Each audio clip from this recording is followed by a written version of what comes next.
ఆంధ్రప్రదేశ్లో 2025 డిఎస్సి ద్వారా నియమింపబడిన ఉపాధ్యాయులందరికీ స్వాగతం సుస్వాగతం. ఈ ఉపాధ్యాయులు తాము చేరిన ఉద్యోగంలో జీతం ఎంత వస్తుంది ఏమి అనే యాంగ్జైటీ ఉంటుంది.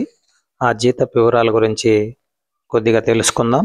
ఇక్కడ ఆంధ్రప్రదేశ్లో జీతం ఏరియాను బట్టి కొద్దిగా తేడా ఉంటుంది. అంటే తాము తీసుకునే హెచ్ఆర్ఏ డిఫరెంట్గా ఉంటుంది. ఈ హెచ్ఆర్ఏ మన ఆంధ్రప్రదేశ్లో అయితే 4 వర్గాలుగా ఉంది. ఒకటి హెచ్ఆర్ఏ 10% అని. ఈ 10% అనేది మన బేసిక్ ఎంతైతే వస్తుందో అందులో 10% హెచ్ఆర్ఏ కింద డ్రా చేయొచ్చు మనము. ఈ హెచ్ఆర్ఏ అనేది గ్రామీణ ప్రాంతాల్లో నాన్ మున్సిపల్ ఏరియాస్లో 10%గా ఉంటుంది. అదేవిధంగా హెచ్ఆర్ఏ 12% అనేది మున్సిపల్ ఏరియాస్లలో ఈ హెచ్ఆర్ఏ 12% ఉంటుంది. అంటే హౌస్ రెంట్ అలవెన్స్ అని. అదేవిధంగా మున్సిపల్ కార్పొరేషన్ డిస్ట్రిక్ట్ హెడ్ క్వార్టర్స్లో అయితే హెచ్ఆర్ఏ 16% ఉంటుంది. అదేవిధంగా మన రాష్ట్ర రాజధాని అమరావతిలో ఎవరైతే సెక్రటరియట్లో పనిచేస్తూ ఉంటారో లేదా హెడ్ ఆఫీసులలో పనిచేస్తూ ఉంటారో వారికి అందరి యొక్క హెచ్ఆర్ఏ 24%గా ఉంటుంది. ఇది కేవలం సెక్రటరియట్లో పనిచేసే వారికి, అక్కడ ఉన్నటువంటి హెడ్ ఆఫ్ డిపార్ట్మెంట్లకు మాత్రమే ఈ 24% వర్తిస్తుంది. పాఠశాలలో పనిచేసే ఉపాధ్యాయులకు వర్తించదు. ఈ హెచ్ఆర్ఏ 10% ఫార్మాట్ని కానీ మనం పరిశీలించినట్లయితే డిఎస్సి 2025 ద్వారా నియామకం కాబడినటువంటి SGT, SA or TGT, PGT, principal ఈ 4 రకాల క్యాడర్ పోస్టులను ఇప్పుడు ఫిల్అప్ చేయడం జరిగింది. ఎస్జిటి యొక్క బేసిక్ పే 32,670. ఇది ఏ ఏరియాలో పనిచేసినా ఈ బేసిక్ మారదు. అదేవిధంగా ఎస్ఏ బార్ టీజీటీ వీరి యొక్క బేసిక్ పే 44,570 రూపాయలు. పీజీటీ యొక్క బేసిక్ పే 48,440. ప్రిన్సిపల్ యొక్క బేసిక్ పే 61,960గా ఉంటుంది. అదేవిధంగా డియర్నెస్ అలవెన్స్ అంటాం. ఈ డియర్నెస్ అలవెన్స్ ప్రస్తుతం అయితే మన రాష్ట్రంలో 33.67% ఉంది.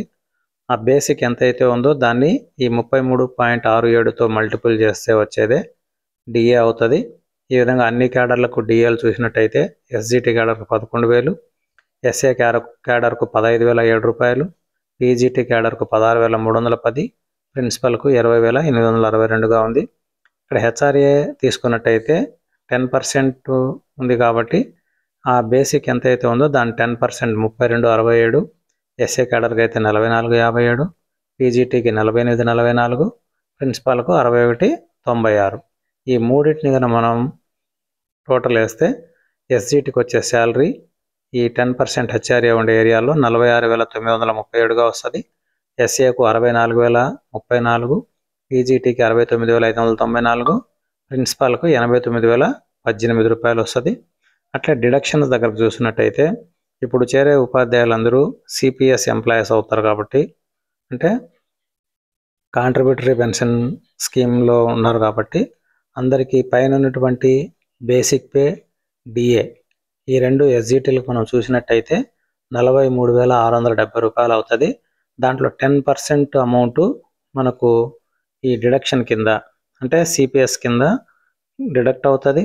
దీంతోపాటు స్టాండర్డ్గా డిడక్షన్ అయ్యేది మనకు 200 రూపాయలు పీటీ అని, జిఏఎస్ 30 రూపాయలు. ఈ విధంగా స్టాండర్డ్ డిడక్షన్స్ ఉంటాయి. అవన్నీ కలిపితే 5,822 రూపాయలు డిడక్షన్ కింద పోతే నెట్ శాలరీ 41,115 రూపాయలు వస్తుంది.